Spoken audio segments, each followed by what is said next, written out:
We break the silence, we open the door. Love and compassion, that's what we're here for. With every story, with every breath, we find connection in life and in death. Welcome everyone to the Little Hospice Podcast. I'm Roxy. And I'm Kevin. And today we have got Elinor Hamilton. Hello, Elinor. Hello. Thank you for joining us on the... I keep wanting to say on the couch, but you're not. You're on the chair. You really... It's also... You're on the couch. Well, yeah, exactly. Thank you for joining us on the chair. That's all right. I feel like I'm about to give you therapy. You'd be here a lot longer than 30 minutes. Whoa. And that's just you. Yeah, all right. Anyway, that's a different podcast. Maybe season 3. Yes, we've not got to season 2 yet. I don't think we will at this rate. No, I don't think we will. Anyway, welcome. Thank you. Thank you so much for joining us. You're very welcome. Elinor, I've gone on about you for ages, since I've spoken to you. Very stalkerish. Right. Yeah, I know. Looking for the ex. Being very inspired by your story. Would you like to tell the listeners, and obviously Kev, about your story, about Phil in particular? I will. I don't really know where to start, to be honest. But in a nutshell, Phil and I were married for about 14 years. We were together and married. I mean, the marriage and the getting together happened quite quickly, to be fair. But he and I worked together at home as voiceover artists. I'd come from a radio background, and so had he. And I don't know, it just kind of evolved into both of us being voiceovers, and I think in those days there were very few people doing it that had the kit, the microphone at home, and all the connection possibilities. Because now you can sort of, I'm not saying anybody could set themselves up to be a voiceover, but it's a lot easier to connect with studios around the world, whereas in those days you'd have to be a lot of equipment involved. So the two of us were quite well used voices, particularly for commercials and things like that. You know, those couples ads where hello darling, what's for breakfast today? Well, it's cornflakes. That kind of thing. So we used to just kind of do double header ads all day every day, really. And one of Phil's gigs from long before I met him was that he was the voice of British Rail, and had recorded every single railway station announcement, probably for at least 15 or 20 years before I came along on the scene. And I remember it because I used to, in my school uniform, I used to sit on Burley Park Station in Leeds and complain about this stupid man that said Horsforth, because it wasn't Horsforth, it was Horsforth. And I get very cross about it. And then, you know, a few years later I was married. But anyway. Did you bring it up with him? Oh, of course. Yeah, you've got to. Every anniversary? Pretty. I mean, there were lots of other things I could have got to him for, so you know, it just added it to the list of irritating things that he did. But yeah, he was. We got on really well. We had this business together, and that railway announcement gig kind of went on and on for years. But then it will have been before I had our children. But we were approached by a company that wanted to put the audio, the same sort of station announcement audio, onto the London Underground. And they wanted Phil because they knew of his legacy, I suppose. And then they said, do you know of any females that would fit the bill for the station announcements? And he was, well, as it happens, I do. So we pitched for this job, and these things take forever, and it just kind of didn't happen. It didn't happen. It wasn't going to happen. Then it was going to happen, and it didn't happen. Anyway, it was dead. By that time, I was heavily pregnant with twins, and about at least a day or two after I'd given birth to the boys, Phil came into the hospital waving this purchase order, going, "We got the tube job," which is fine, except that I just had two babies, and actually ended up recording all the tube stations. And railway nerds will know that you don't just read each station once, you read it twice. So you've got I don't know, throw me a tube station, Covent Garden. Covent Garden. So if it's at the end of a line, for whatever reason the train terminates, they have to do the downward inflection as well. So I read about 2,000 of those twice. Usually, Yeah, but just to try and get these things going. Anyway, so that became another gig of ours. You know, we were the London Underground voices, not on every line, but on quite a few. And actually, life was pretty good. You know, we worked from home. He was an older dad. There's 25 years between us, and he threw himself into being this fabulous dad to our boys. We took them on big holidays, and you know, we didn't have loads of money or anything like that, but we just kind of, I think Phil hadn't had the opportunity to be a great dad the first time round because he was previously divorced. Still obviously in touch with his kids and what have you, but it wasn't the parenting that he wanted to do. So when we had the boys, I think we both just wanted to give them the best life that we could. We both had years of therapy from our own childhoods. Okay. That's for part 2, part 9.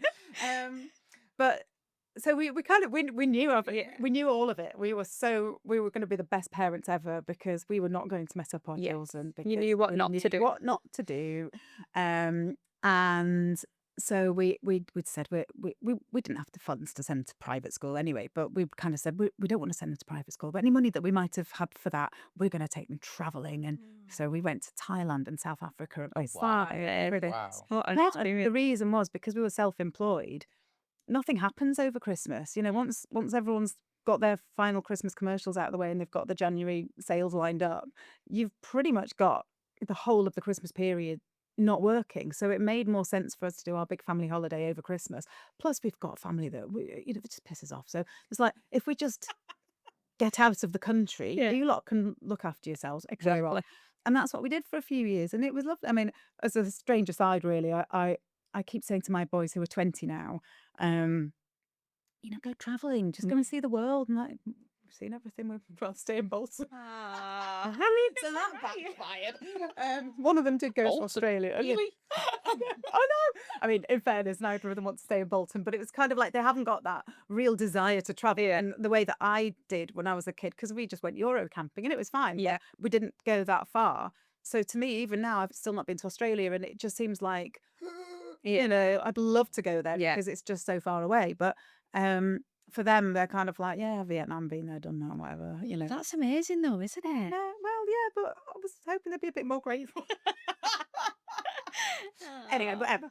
So, you know, we did. We had a lovely time, and obviously, life isn't always easy. There's lots of ups and downs, and you know, marriages have their ups and downs and what have you. So I wouldn't say for a second it was always perfect, because it was normal, you know. But we were a good, solid foursome, and we brought up our kids in a way that, you know, we felt was good, and they were happy. They were nice, well-adjusted, annoying kids. Typical boys. Typical boys, yeah. And then when the boys were 8, Phil noticed that we just got back from Thailand actually, and he'd food was starting to trap when he was swallowing, and he didn't really think anything of it. He just kind of noticed it, and it was bizarrely at one of our friend's mum's funerals. He mentioned it to his best mate, who's a GP, and he said, "I'm just starting to struggle to." I think he was trying to, you know, funeral buffets, bit of pork pie. Oh, you know, have you noticed that? And Stu kind of went, probably best if we just send you off for an endoscopy, just have a little look. Anyway, turned out to be esophageal cancer, and so for the next year, he had chemotherapy. He had I think it's an esophagogastrectomy is the biggest surgery that you can have that isn't after a major car accident or something. Is huge. They have to kind of, you know, they open, I think it was opened up across here. And then they have to take part of your stomach out, and then they sort of have to flip you over and open you up at the side and break a rib so they can get to your lungs. And luckily, when I met him, he was a very heavy smoker. And like, we both smoked, but he was a very heavy smoker. And when I was pregnant with the boys, he got flu. And it doesn't sound like that would be a gift, but he was so ill that he didn't smoke for 3 days. He couldn't even get out of bed. Wow. And because I'd already given up because I was pregnant, and I was starting to kind of kick him out into the garden to have a cigarette when he wanted to. And I remember him saying, "Oh, do you mind if I have a cigarette in bed?" And I, so awful. But, no, you're not doing it. Yeah. Because I said, "You've done 3 days. Why don't you see if you can do another couple of hours?" And he just took it every couple of hours. But he, bless him, he gave up smoking, and he never touched a cigarette after that dose of flu, because I think he really wanted to be well for the boys. And giving up smoking meant that we did keep him for a bit longer, because if he had carried on being a smoker, they would never have let him have the operation, because even 10 years post smoking, it took him 24 hours for his lungs to get back up to that. Like, he couldn't breathe on his own. He was in intensive care for quite some time, just to try and get his lungs back up to speed. So his lungs were already pretty badly damaged, even after 10 years of no smoking. So that's just an aside if anybody wants to stop smoking. Yeah. That's another- Yeah. It doesn't really matter when it is that you do it. You Yeah. just stop, you know. Yeah. And I feel so glad that he did, because we definitely got an extra year with him. Yeah. So because you know where this is going now. I've Yeah. kind of, some spoiler alert. So he, after a year, we had been told it was only a 16% chance of survival, but a friend of mine kind of, I know it's an obvious thing to say, but she was just like, "Well, that's 16 people out of every 16. That's a lot. That's, why couldn't it be Phil?" And they said, that also includes those statistics. They include people who are maybe in their 80s and have other comorbidities, but they also have esophageal cancer. And so you're already kind of looking at people who are going to die of something anyway. Yeah. But people who are in their early 60s with esophageal cancer, as he was, and otherwise fit and healthy, well, might have a bit longer than that. Yeah. And also, if you're a cancer patient but you die because somebody's hit you, you've been hit by a bus or Yeah. whatever, that still kind of goes on the figures of Absolutely. cancer. So Yeah. we were like, "Oh, it'll be fine, it'll be fine." Anyway, a year in, he was scanned, and they said we just didn't get the margins in the surgery. So esophageal cancer is a bit of a, I'd say funny one, but that's probably the worst word for it. It's not very amusing, because you can't cut around it. There's too much Yeah. stuff in the esophagus. Whereas if you've got a cancer in an appendage, say a breast, it's a lot easier to take. It's horrible to take that breast away, but you're more likely to get the margins. But esophageal cancer, that's why it doesn't have as great a cure rate, because it's found late. He was stage, I think it's T3N1M0, Wow. which is interesting. I'll tell you why later. But that was those were his numbers, and he sadly died a year later. And I mean, we were talking before before we started about the kind of, not the funny side of death as such, but I remember when he was told, he kind of, it was really weird, because he got a feeling of not peace. It's weird, like when you're in the thick of it, it's horrific. You don't sleep, you don't know how long you've got, and you don't know whether you want some certainty. Yeah. But I remember when we were told that you've probably got about a year, we were both a bit relieved. I Right. was like, right, now we know what we're dealing with. Yeah. Now we know how long we've got. Now, obviously, that feeling of relief didn't last very long, and then you start it hits home, and you're like, oh my, right, that's it. Yeah. It's not over. There's only one possible outcome, and that was horrific. But Yeah. probably for a week or two, it was like, oh, I need mate. He went round to see his friend, our GP friend, and on his coffee table there was a book that said something like 100 records to listen to before you die, or of that 1,000 or whatever. And Phil's like, oh gosh, but let's get cracking. Come on, get your gramophone out. And there was always some kind of, kind of, how long have I got, sort of. Yeah. And maybe it was just sort of to make light of it. He was just not very good at being serious. I think that his, certainly for me, his legacy is that he just always found a way to make me laugh.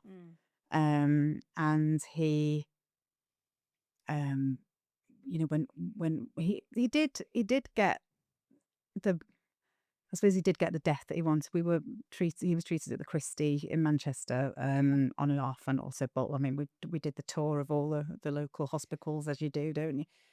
But he didn't end up going into a hospice. Okay.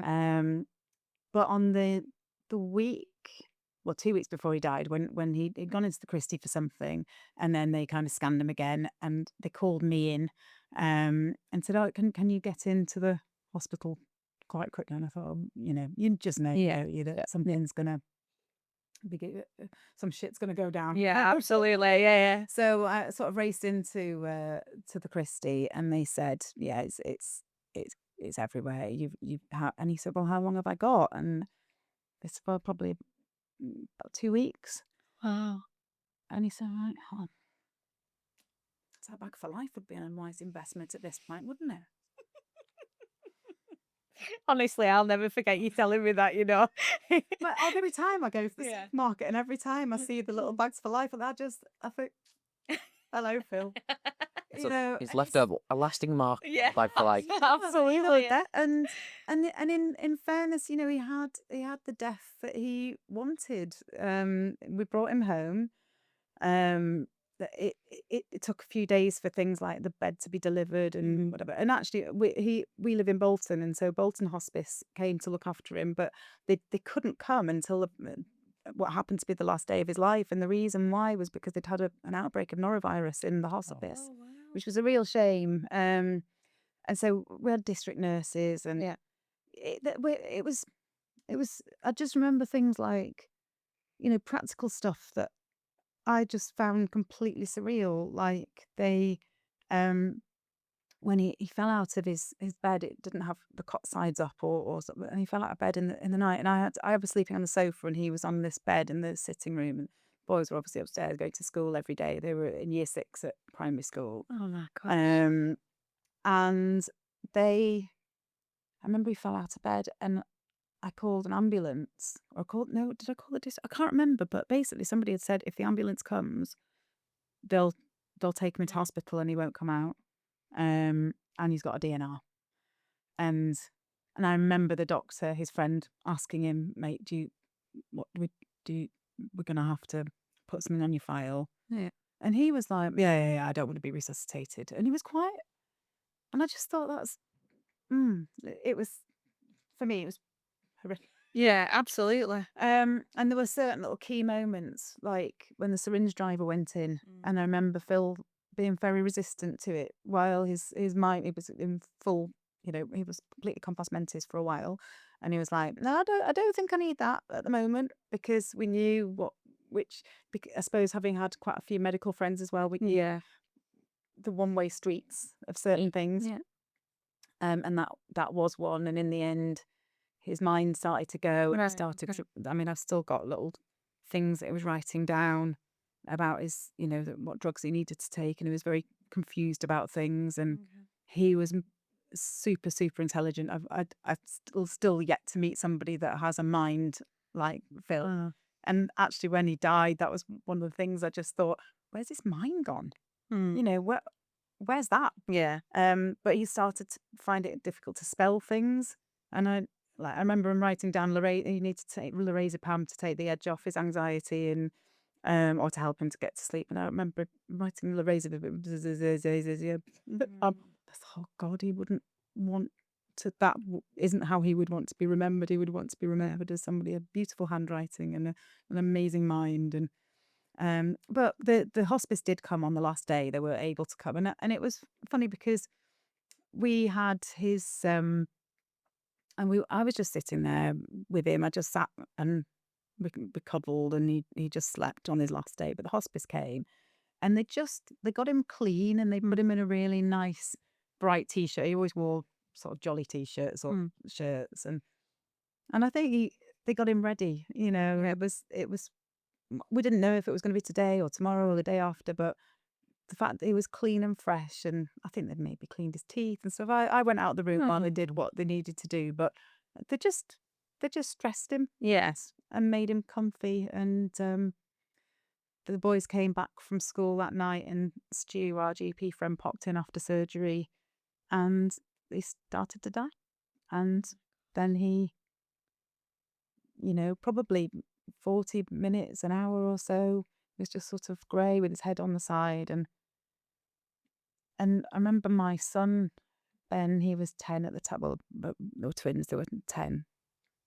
And we were all kind of saying things to him like, I promise we'll behave, Dad. And, I'll make you proud.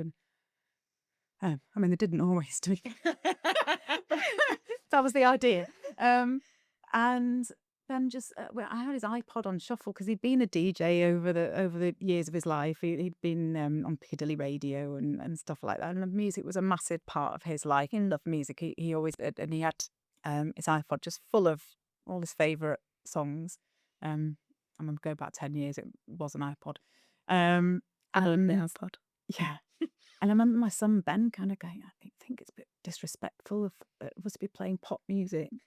And I thought, I think Dad would like it, but okay, let's get to the end of this song. And I remember the song was Lucky Stars by Dean Friedman, which is like, it's not actually about death. It's more of a kind of a breakup song, really. But I thought, well, he's a star and he's been very lucky. And actually, yeah, let's end it here. Because, the thing is, he also liked collecting he had every number one since charts began from that date until pretty much the day he met me, and then he got a life. But when It happens. send it, It happens. You eventually get a life. We take over. And then some. but I thought, oh God, what if it starts playing like Agadoo or look, he had every TV theme, so he got I don't know, blockbusters or something, or not really very good.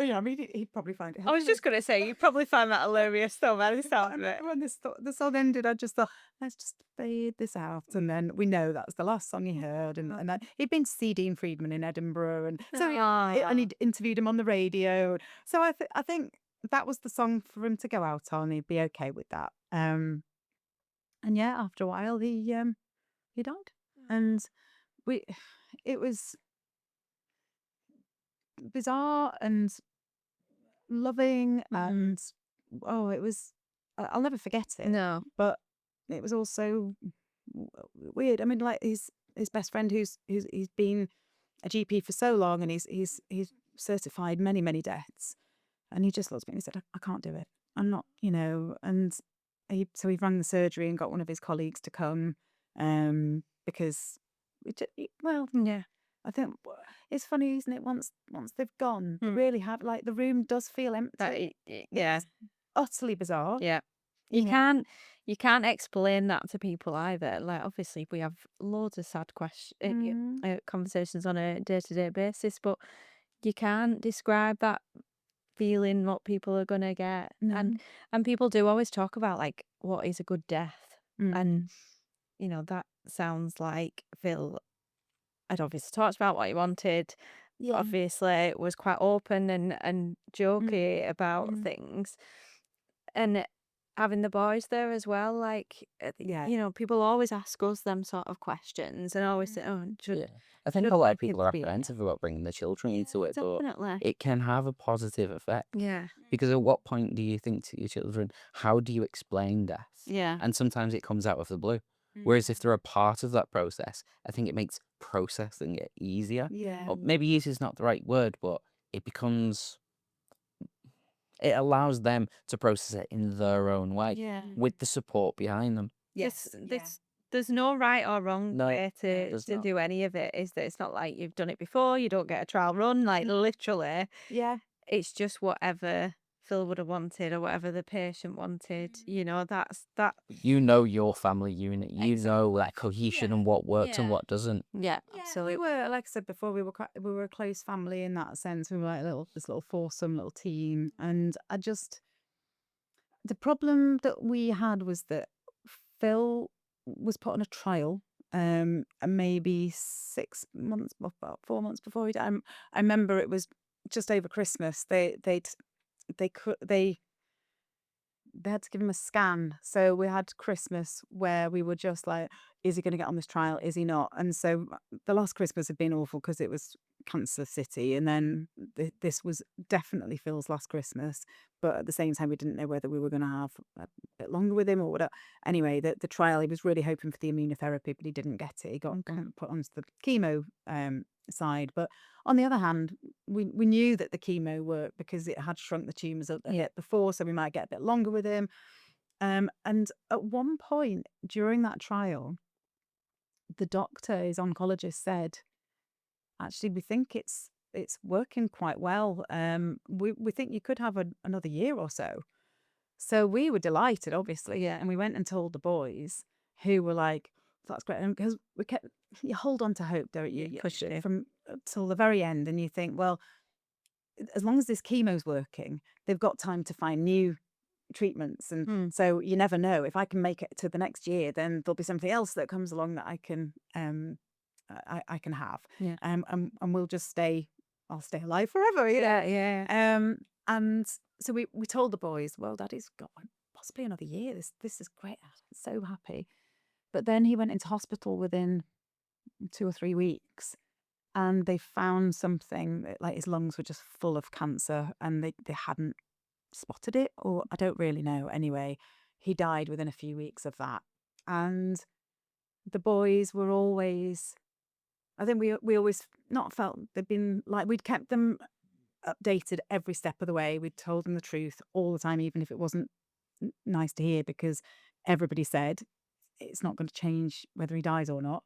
Because actually, if he doesn't die, they're not going to be cross with you for saying you was going to. They're just going to be absolutely delighted that he stayed alive. Absolutely, so actually, it's a win-win sort. In a really grim way, it's a win-win, because obviously it means that they are kept informed. They can never turn around and say, "But you lied to me." Kids always know more as well than what we give them credit for, I think, as a parent. Like, they're very intuitive, aren't they? Yeah. I think so. And they do Then know they'll when use it something's against you. wrong. Yeah, absolutely. Yeah, of course they do. It's a double-edged sword. But unfortunately, that sort of hope that the dad died, and it was horrific. For them, for me, for everybody. I can't. It just is, isn't it? Yeah. There's no easy way of dealing with it. It took us quite a time to pick our way through. And I mean, I remember I told you about this on the our exploratory Zoom call. Yeah. And one of the things that the boys, because Phil always sort of found ways to make me laugh even after he died. And I don't know whether I'm somebody that's spiritual. I don't think I am particularly. I'm not religious, but just little things kept happening to make me think he's up there somewhere. He's having some fun with us. And I remember when on the day he died, the boys had been asking for weeks. Oh, can we can we try Domino's with this? and then he died at sort of tea time, and they said, "What are we doing for tea?" Well, you can choose if you like. It's been a bit of a big day. Yeah, for us. absolutely. So can we have a Domino's? and I think the thing is that on a day like that, it sounds flippant, and it wasn't. It was a massive day for all of us. But I think that when you've been waiting for this day to come for 2 years and not really knowing what it was going to be like, there is a like on the day that they told us that he was not going to get better, it's like there's a bit of a relief. We're kind of like, oh, well, at least we know he's safe. At least and people are kind of cracking jokes, and his friend was there, obviously, and then a couple of other friends had come because they were going to be taking the boys to drama. We didn't, obviously, forgot in the madness, we didn't tell them that plans had changed, and so we had a bit of a house full. I texted the vicar earlier that day as well, and he sort of turned up and announced and was like, "Oh, I'm really sorry, I've been in Wigan all day." And I was like, "Oh, he's just died." Oh, but no. actually, it was nice because he could, bless him, and that would have mattered to Phil.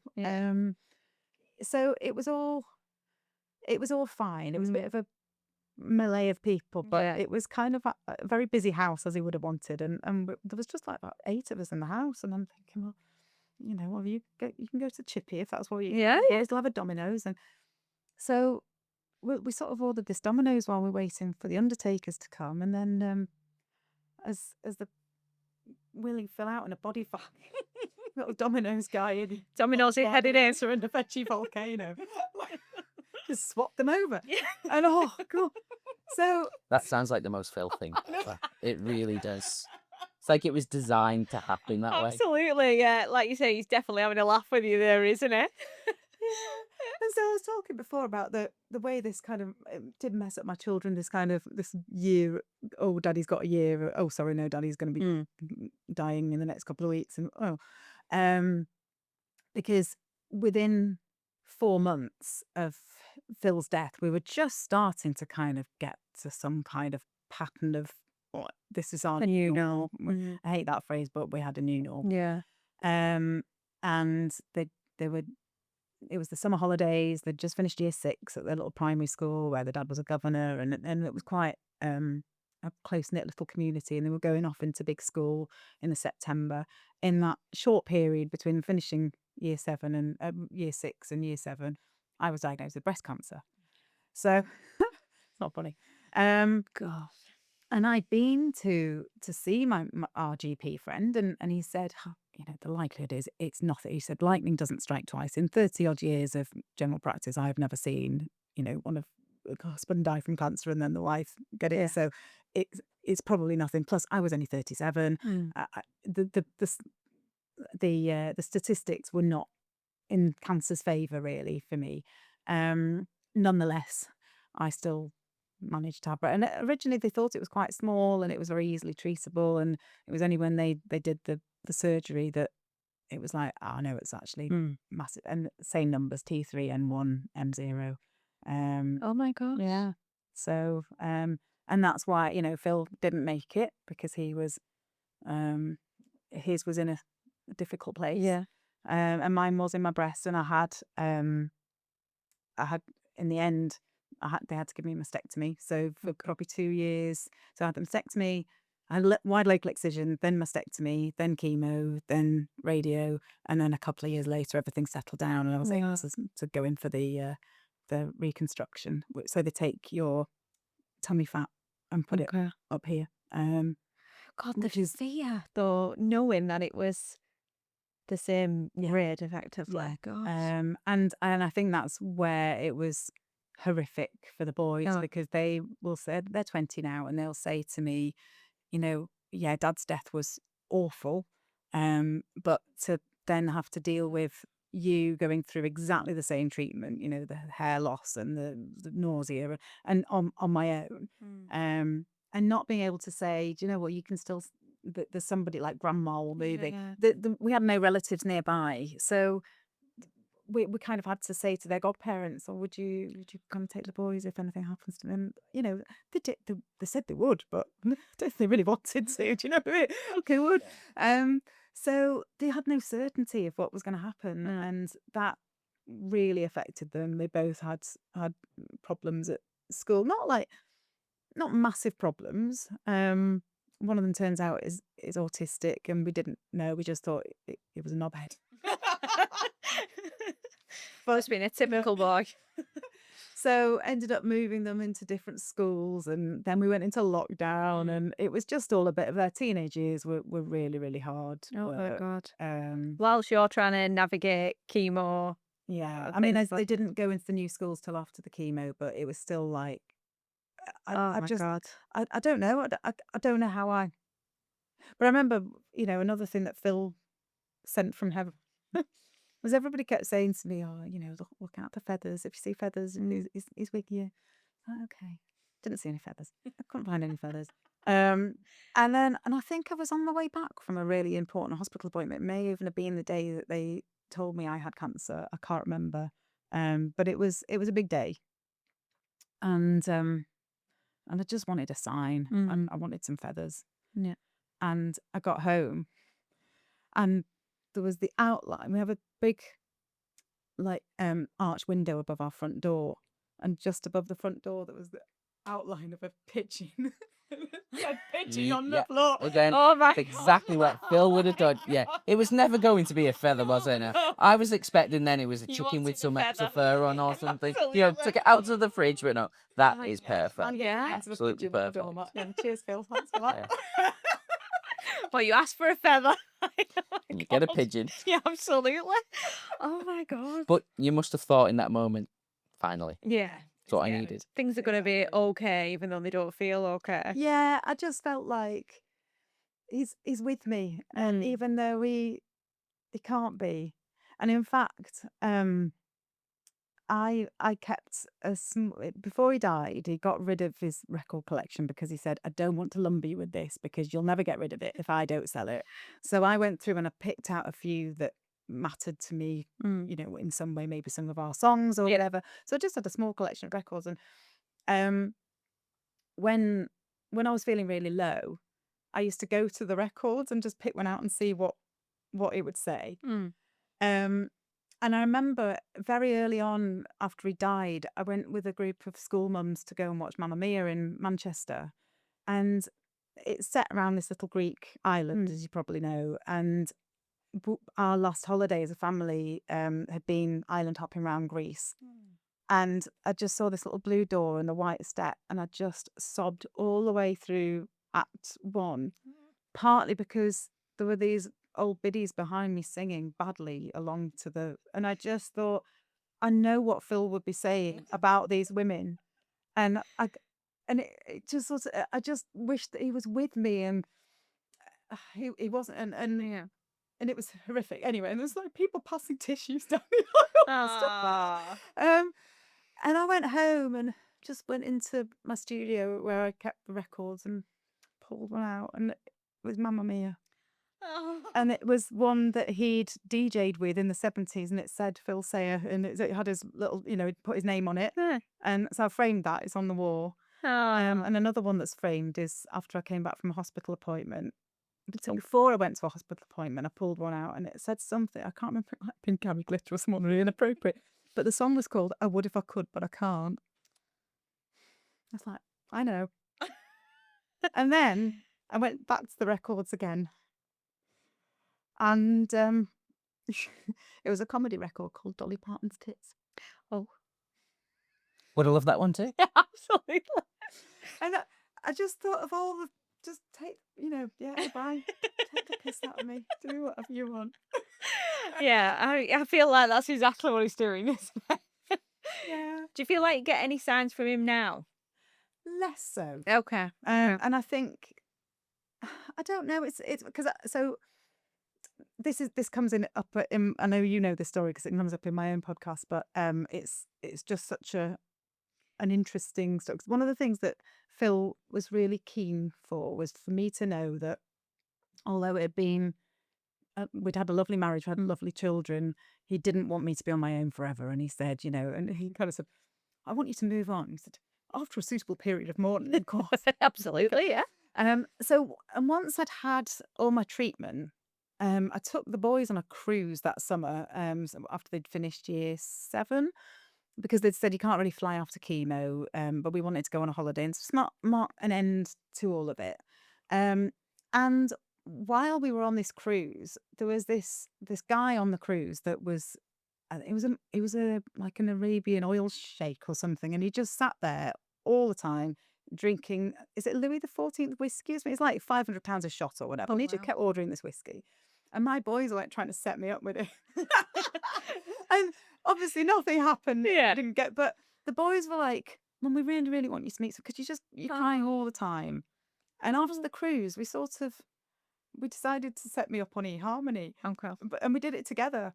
And I nice. didn't know what to do. Yeah. And I thought, and I wasn't ready, and I couldn't be asked. And I was like, and it was like, what's he looking for in an ideal man? And I was like, oh, just want some help putting up shelves. Practical. What do you spend? How do you spend your weekend? Refereeing fights between twin boys, and it was just a massive piss take. But at the same time, I just thought, well, if you can't take me like as I am, then there's baggage here. Yeah. There's so much baggage. I kind of skirted around the one boob and no hair issue, because I just thought, well, they don't need to know this yet, because it's going to be months before I meet anybody. Anyway, there was this bloke with a nice smile sort of popped up, called Ed from Rossendale. I was like, Rossendale's not far away. I'll send him a message and I'll see, what's what. More because I wanted to know what dating was like. He looked like his profile, I don't want to be rude, but it just seemed a bit boring. He didn't really seem like my kind of guy. And he said his favourite film was Love Actually as well. So I just thought, well, we can't be friends. But I thought, well, he might be somebody that I could talk to and find out what this dating Yeah. is like. So I messaged him and heard nothing. And then about 3 days later, he messaged back and said, "Oh, I'm really sorry, I've not replied. I didn't even. I only really fired up eHarmony recently." And he said, "I'm actually in the Alps at the moment. I'm doing a marathon a day for 4 days on an ultra marathon." I was like, "Right, okay." But then I said, I'm training for the London Marathon because I was doing it in aid of worldwide cancer research because that was something I wanted to do to put something back. Once I'd finished my treatment, and so we got chatting, and because I was doing this marathon, I was like, "Oh, if you can give me some information, like help me out with some tips on marathoning." But as we got chatting, it was like we just clicked. It was incredible. And bearing in mind, this is the only man I messaged, and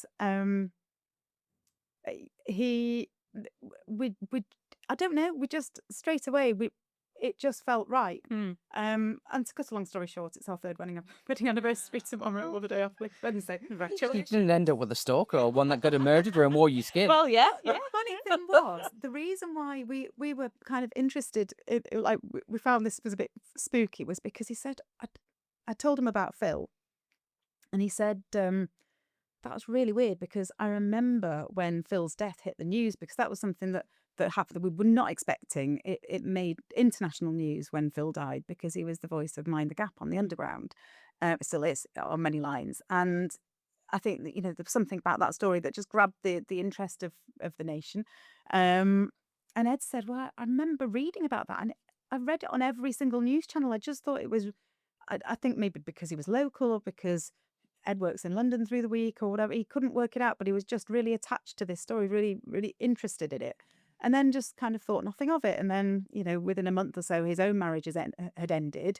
Kind of went into ultra marathoning to kind of get over it. I mean, most people turn into alcoholics, but not our Adnan. I don't think I'd turn to exercise. No, I think booze is the way.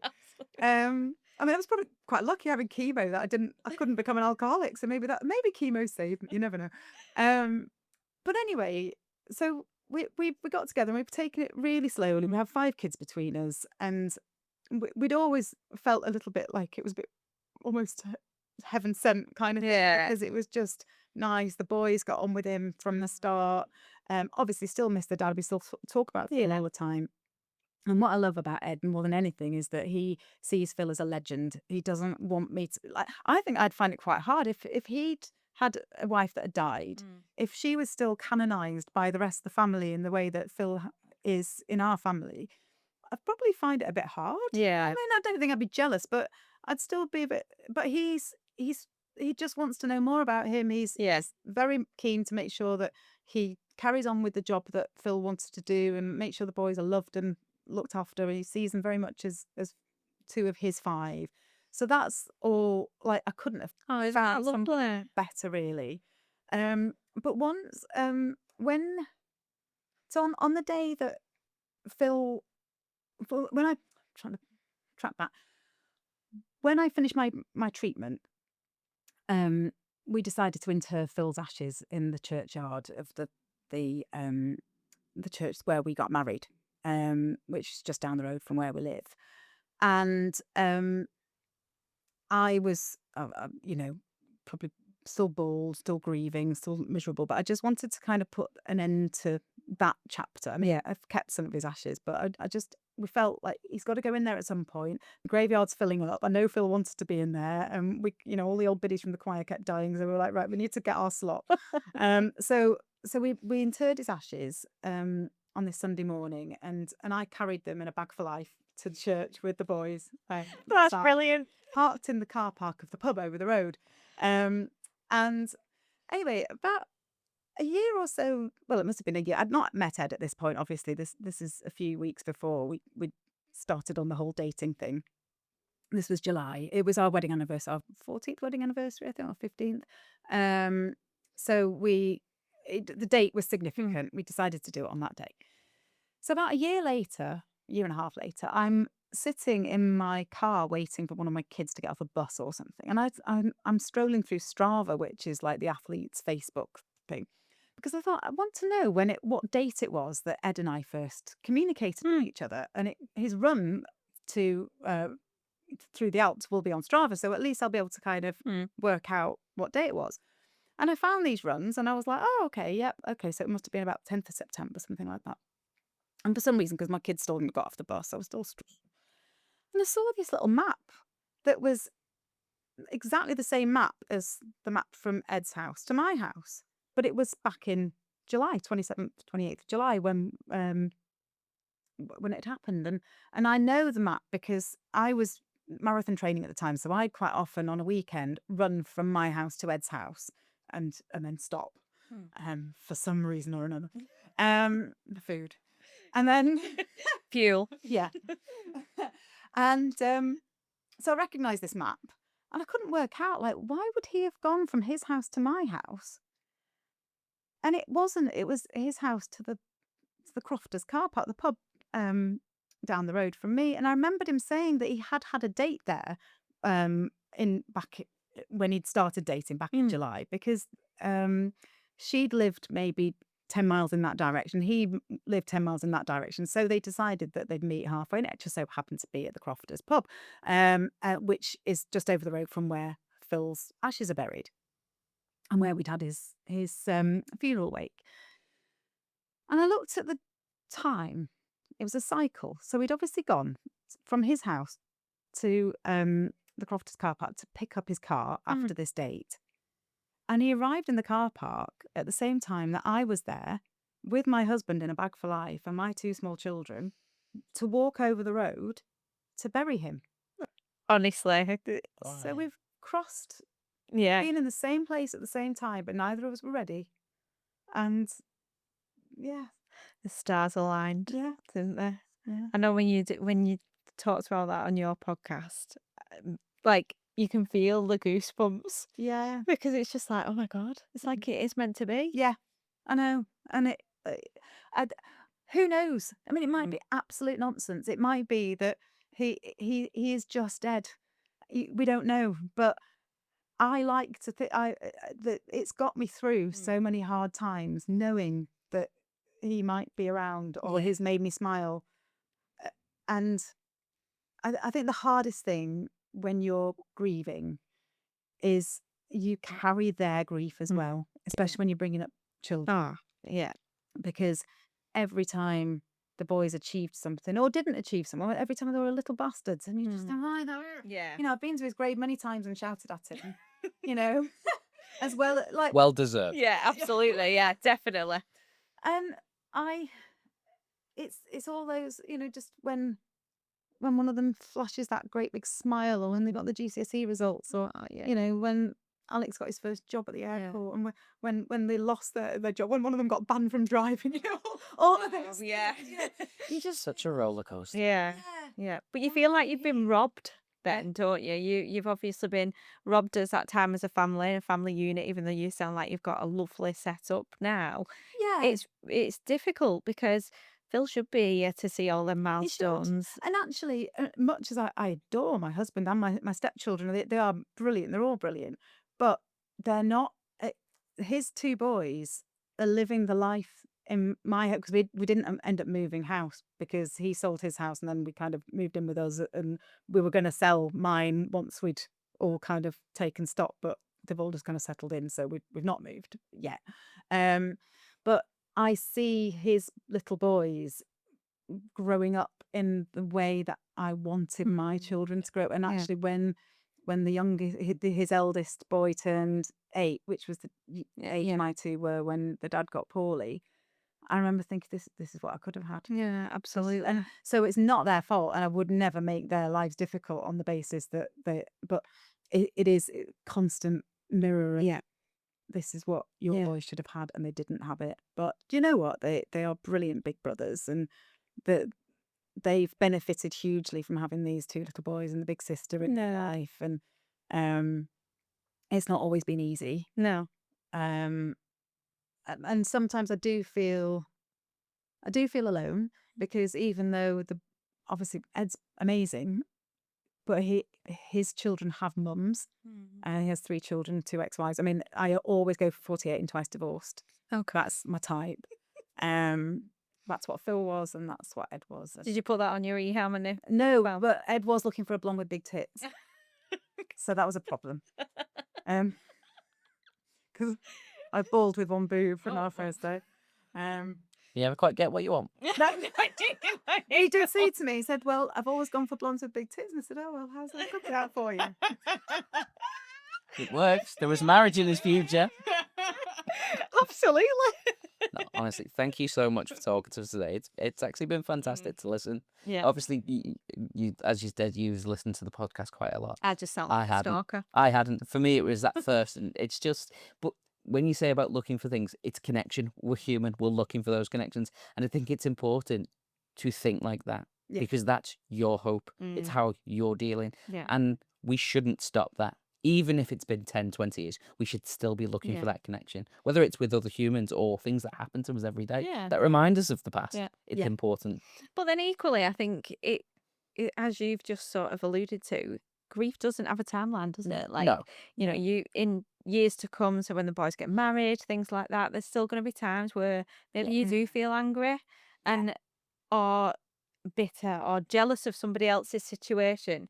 There is no right or wrong, is there? That No. And actually, I think you should let yourself feel like that. absolutely, yeah, You should be definitely. honest about it. And one of the things that I remember being very honest about, and not everybody kind of gets this, is that I remember towards the end of Phil's life, we were both just a bit fed up with it. You know, we were both a bit like, look, you know, when they kind of said, "Oh, there might be another trial," Yeah, and we were like, just can't do this anymore. yeah. And almost like, if you're going to guarantee that he's going to live, Exactly, yeah. oh no, we'll just give you another 3-4 months. Yeah. So another 3 or 4 months of this, Yeah. can't do it. Constantly being in hospital, constantly feeling rubbish, so you can't have a quality of life anywhere. And I think for me personally, it's them patients who do, who I sort of feel they've got some serious balls really to say, actually, I don't want this. Yeah. I want to have a quality of life, and Yeah. I want to spend that time with my family, with my friends, rather than being stuck in hospital. And it takes some serious courage to say that, especially if you are young as well. Yeah, I mean, he wasn't, as I say, he was 25 years older than me, but he was still too That's young to be absolutely. Yeah. dying of Yeah. you know, he hadn't got to the end of his natural life No, by any means. God, as we're getting older, I feel like 80s young. Like, Well, this is it. It is. yeah. You know, when I was a kid, a 50-year-old woman would be like, you know, there's tabards, Yeah. flea rinse, You'd be agent. and now they're all out clubbing. Absolutely, yeah, definitely. Oh my God. No, well, thank you so much, Eleanor. That was amazing. Honestly, I genuinely think you are a remarkable human being, and the way you sort of just talk so openly. No, And well, it's my pleasure to come out. I think it's one of those things that you should talk about death. Yeah, And it's really important to make sure that people get the good death that they want. Yeah, And I think a hospice is an ideal environment for that. You know, no one really wants to go into a hospice, but the work that they do is incredible. yeah, Thank you very much. yeah. Thank you. We try. Poor Kev's sick of us talking about death now, aren't you, Kev? Not at all. Thank you, everybody, for listening. It's been a lovely episode, and we'll look forward to the next one. Yes, we will. Thank you. So take a deep breath, pull up a chair. It's time to talk, we'll meet you there. Bringing some light to the end of the day, the Little Hospice Podcast.